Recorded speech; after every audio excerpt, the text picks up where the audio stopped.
Деновиве во Црнагора и Албанија се одржаа два поред светски купа во параглайдинг во дисциплината прецизно слетување во цел. Параглайдинг над преварот во Албанија Валона представуваше пред светско првенство, а учество зедоа околу 100 параглайдеристи од 20 држави. Македонските представници повторно забележаа одлични резултати во Црнагора и Албанија. Браќата Мартин и Борјан Јовановски во конкуренција на тимови во Црнагора го освоија второто место, а во Албанија беа најдобри. Нивниот татко и селектор на македонската репрезентација Миле Јовановски во поединечна конкуренција во Валона го освои првото место.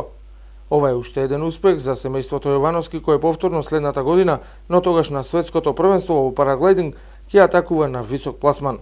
Во организација на џудо клубот Ниш во Србија се одржа меѓународниот турнир во џудо за полетарци, помлади пионери и пионери Ненад Цветковиќ Свеле, на кој учество зедоа вкупно 250 надпреварувачи од 34 клубови од 5 земји: Србија, Македонија, Бугарија, Грција и Романија.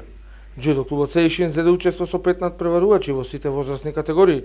Освоени се 2 златни и 3 бронзени медали, а тимот го предводеа тренерите Мицковски и Бројчевски.